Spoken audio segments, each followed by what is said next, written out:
Hello friends, welcome back to Dr. Jackie's Academy. Today I will discuss an important topic of biotechnology, that is monoclonal antibodies. Monoclonal antibodies are produced by the hybridoma technology. I will discuss about the hybridoma technology in the upcoming videos, but in this video I will discuss about what is the immune response, what is the epitope, in what conditions there can be the similar kind of antibodies, but when it can be the different antibodies, then what is basic, what we meant by monoclonal antibody or the polyclonal antibodies, then what are the types of the monoclonal antibody, some of the examples, and how we name them. So let's start with the video. So first of all, I will start with the immune response. So immune response, obviously it initiates whenever a foreign antigen comes inside the body. So let's say antigen comes inside the body, it will trigger the immune response. That means there is activation of the immune cells, including the B cells. Okay. So now these B cells, once they are activated, they will produce antibodies. So antibodies which are Y-shaped. So this is a typical immune response. So now in the immune response, I will want to discuss two very important terms. One is called as epitope and second is called as paratope. So this epitope is a word that comes in context with monoclonal antibody. That is why I just want to discuss what is epitope. So now let's say we are having the antigen and this is the antibody which is produced.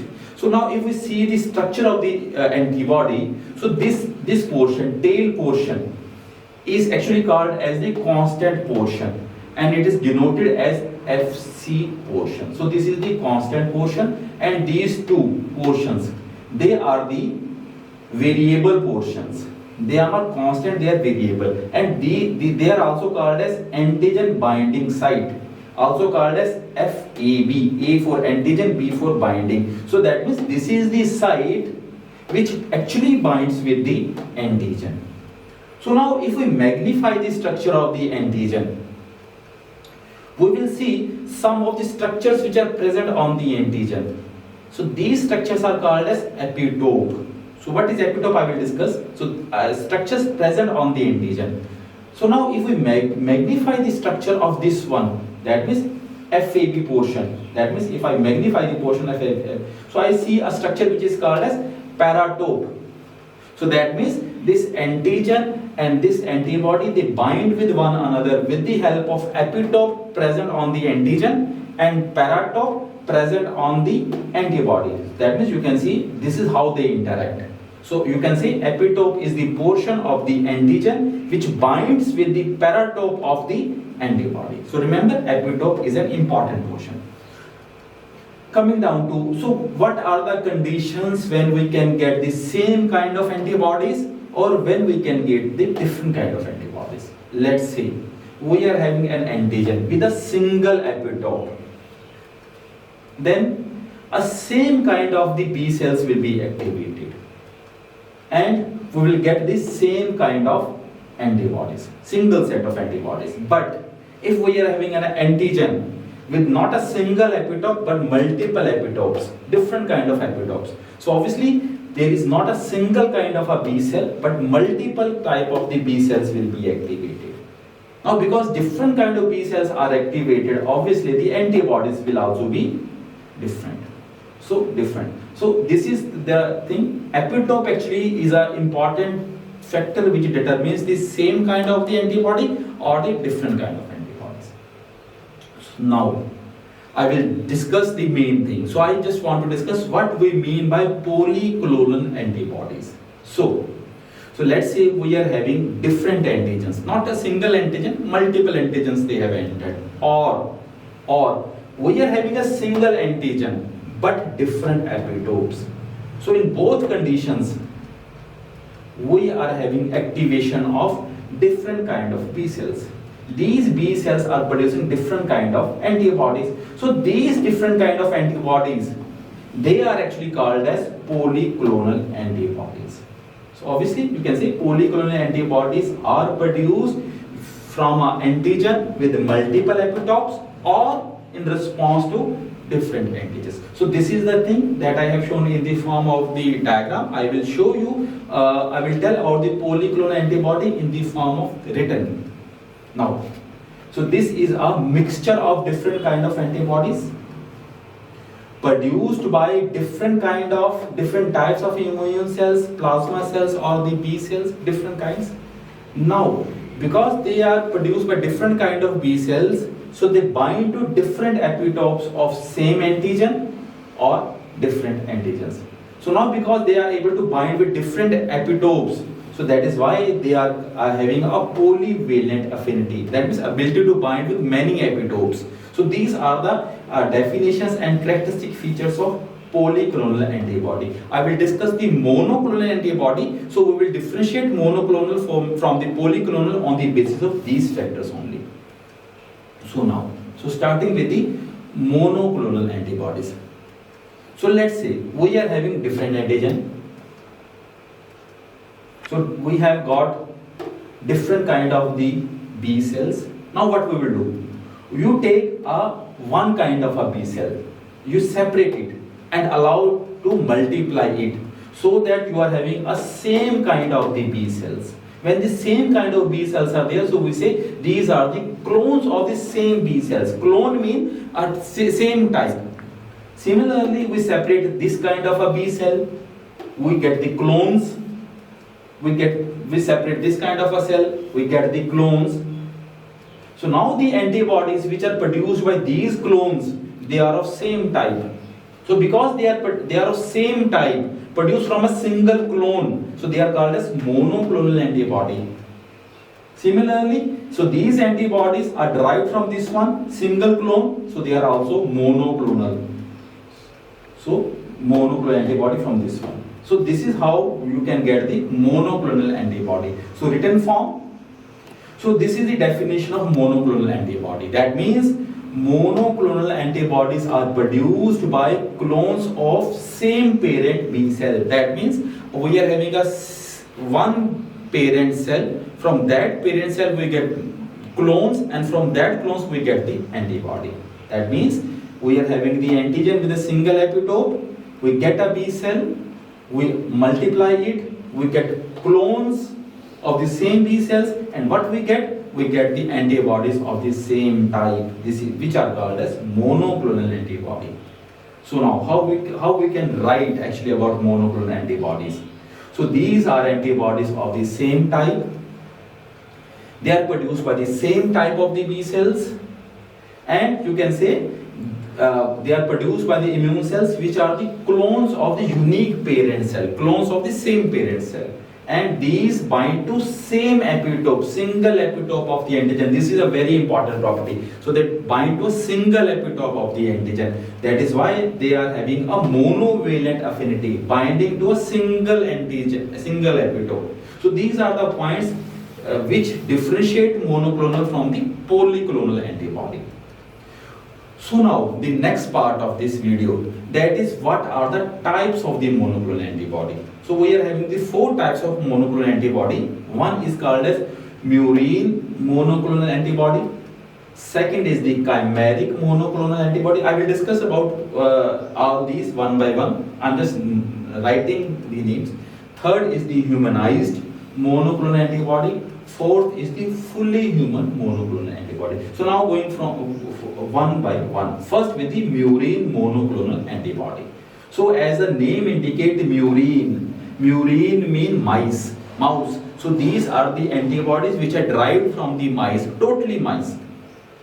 So the B cells are of the murine origin, that means from the mice. So these antibodies, because the B cells are of the mice origin, so antibodies will be the foreign proteins in the human. That means if you take out these antibodies, inject in me or in any human being, these antibodies will be treated as foreign proteins. So because these are treated as foreign proteins, so there is an activation of the immune response in the body, and that immune response is called as HAMA response.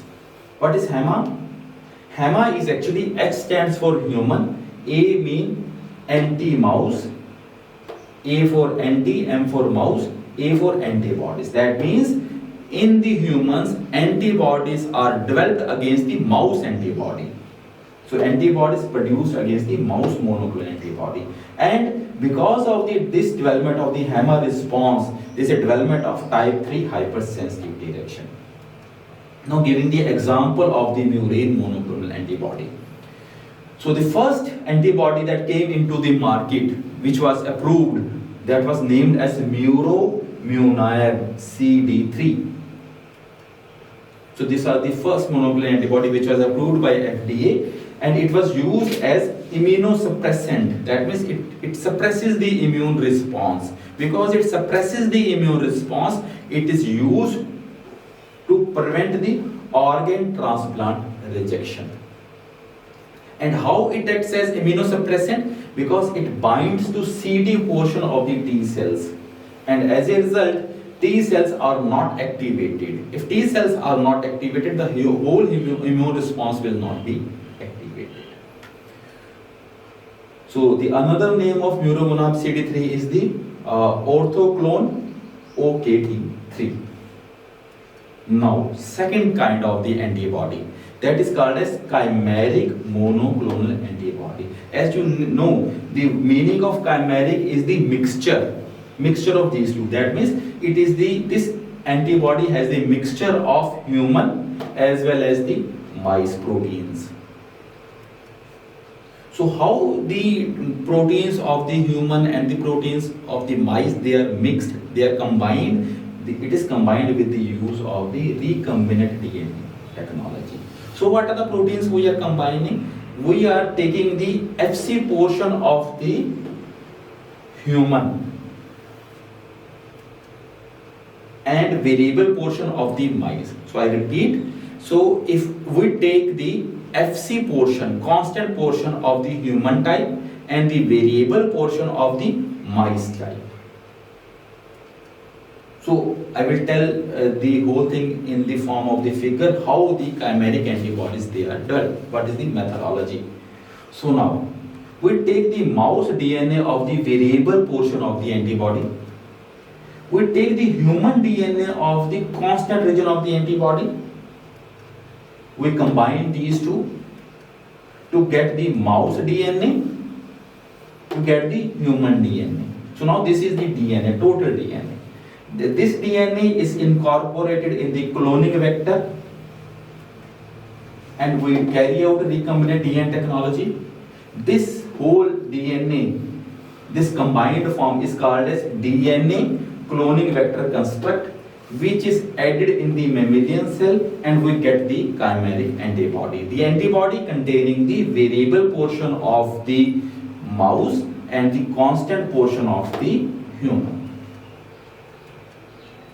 So now, what is the purpose of producing the chimeric monoclonal antibody? The purpose is to prevent the immune response. You remember I told HAMA response. So scientists, they are working how to overcome the HAMA response. So they try to remove some of the portions of the mouse protein, and they use the human proteins. But still, immune response is activated because we are still having the murine portions in the variable portion of the antibody.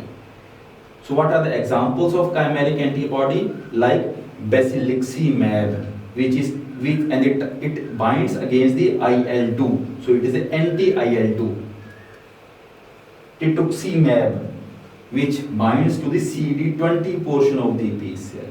So if you go for the nomenclature, this MAB stands for the monoclonal antibody, and this IXI, this stands for the chimeric. So whenever IXI is there, you have to remember it is a chimeric, and whenever it is a MAB, it is a monoclonal antibody. So this is the second kind of the monoclonal antibody. Third kind of monoclonal antibody is the humanized monoclonal antibody. Humanized means more like the human. So again, the purpose is to prevent the immune response. So modification of the protein sequences to make the antibodies which are very similar to the human antibodies. So that process is called as humanization of antibodies. So what we are doing is we are replacing more and more portions of mouse genes with the human genes. And what we are doing is we are just retaining some portions of the mouse genes in the you can say in the antibody, and that is actually just a hyper variable portions of the mouse. They are retained, and rest of the antibody is the human type. So constant portion, most of the variable portion is of the human type. Just some of the portions which are hyper variable, they are of the mouse type. So I have told most of the FAB and whole of the FC portion is of the human type. So what are the, so this is the advantage. There is a activation of the immune response. It is a very mild type. So they are extensively used nowadays in the clinics for the therapeutic purposes. What are the examples? Now example is the bevacizumab, which targets against the VEGF-A. Certolizumab, which acts as anti-TNF-alpha. Daclizumab, which acts against IL-2. Omalizumab, which acts against IgE. Trastuzumab, which acts as anti-HER2. Now we will see the nomenclature. MAB stands for the, so there is one more example, alemtuzumab, which is an anti-B cell.